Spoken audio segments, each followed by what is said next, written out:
Assalamualaikum warahmatullahi wabarakatuh. Perkenalkan, nama saya Rahma Faidah Azahra dengan NPM 233402001 dari manajemen kelas A. Dalam video ini, saya akan membahas tentang pentingnya penerapan sistem Health, Safety, and Environment atau HSE di industri migas dengan studi kasus kebakaran kilang minyak PT Pertamina dalam 4 tahun terakhir. PT Pertamina merupakan BUMN yang bergerak di bidang minyak dan gas, sektor yang memiliki risiko tinggi terhadap keselamatan dan lingkungan. Dalam kurun waktu 4 tahun terakhir, telah terjadi 8 kali kebakaran di kilang dan depo milik Pertamina. Lokasi kejadian meliputi Balikpapan, Cilacap, Dumai, Balongan, hingga Pelumpang. Kasus-kasus ini menunjukkan bahwa pengelolaan risiko HSE perlu ditingkatkan agar tidak menimbulkan kerugian lebih besar terhadap pekerja, masyarakat, maupun lingkungan. Pertanyaan pertama, identifikasi dan uraikan bahaya apa saja yang seharusnya diantisipasi oleh PT Pertamina. Menurut artikel Tempo, setidaknya 8 insiden kebakaran terjadi di kilang atau depo Pertamina sejak tahun 2021, termasuk di Balongan Indramayu, Cilacap, Dumai, Balikpapan, dan Pelumpang. Dari insiden-insiden tersebut, bisa diidentifikasi beberapa potensi bahaya utama. Yang pertama, kebakaran dan ledakan. Kilang minyak menyimpan bahan yang sangat mudah terbakar. Yang kedua, ada kebocoran bahan bakar atau gas. Dapat menimbulkan keracunan, kebakaran, hingga pencemaran lingkungan. Yang ketiga, ada kegagalan peralatan atau sistem otomatisasi. Misalnya sistem pemadam kebakaran otomatis yang tidak bekerja. Lalu yang keempat, ada kesalahan manusia atau human error. Prosedur yang tidak dijalankan sesuai SOP dapat memperbesar risiko. Lalu yang kelima, ada dampak lingkungan, termasuk pencemaran air, udara, dan tanah akibat kebocoran bahan kimia.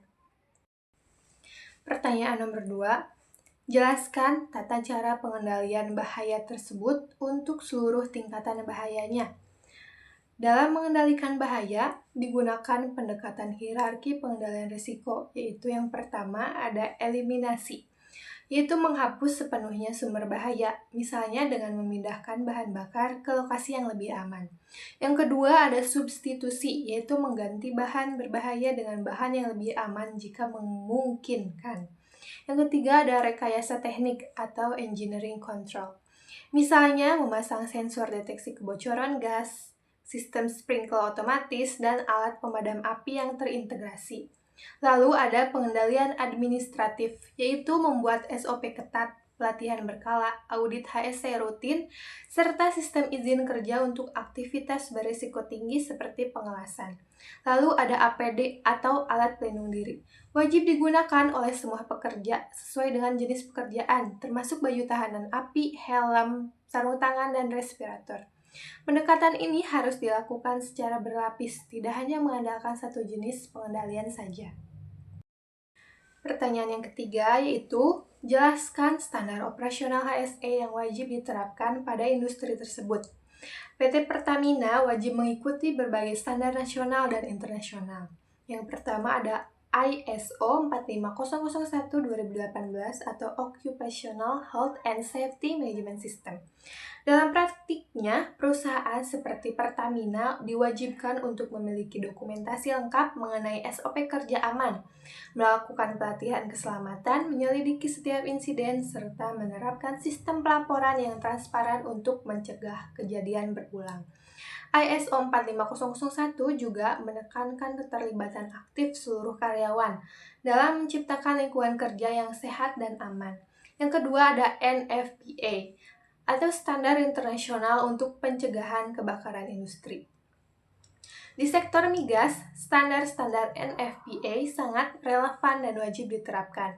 Dengan menerapkan standar NFPA secara konsisten, risiko kebakaran di fasilitas seperti kilang minyak dapat diminimalkan secara signifikan. Yang ketiga ada SOP internal Pertamina. yaitu prosedur tanggap darurat, kontrol area berbahaya, dan pelatihan keselamatan. SOP Pertamina merupakan pedoman resmi yang digunakan untuk mengatur cara kerja yang aman, efisien, dan sesuai regulasi dalam berbagai kegiatan operasional Pertamina, khususnya di industri migas yang penuh risiko tinggi seperti kebakaran, ledakan, dan pencemaran lingkungan. Yang keempat ada Emergency Response Plan atau ERP, yaitu simulasi kebakaran dan evakuasi massal. Dalam ERP ditetapkan struktur organisasi tanggap darurat, prosedur komunikasi, jalur evakuasi, titik kumpul, serta skenario dan simulasi yang harus dijalankan secara rutin. Di Pertamina, ERP diwujudkan dalam bentuk pembentukan tim pemadam internal, pelatihan simulasi kebakaran, serta kerjasama dengan instansi eksternal seperti pemadam kebakaran dan rumah sakit.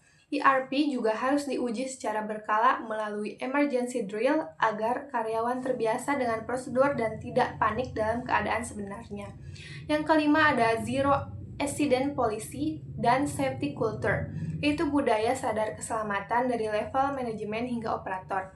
Penerapan budaya ini dapat dilihat dari komitmen manajemen terhadap Zero Accident, penyediaan forum diskusi HSE rutin, penghargaan bagi karyawan, teladan dalam keselamatan, serta adanya sistem pelaporan insiden dan near miss tanpa sanksi.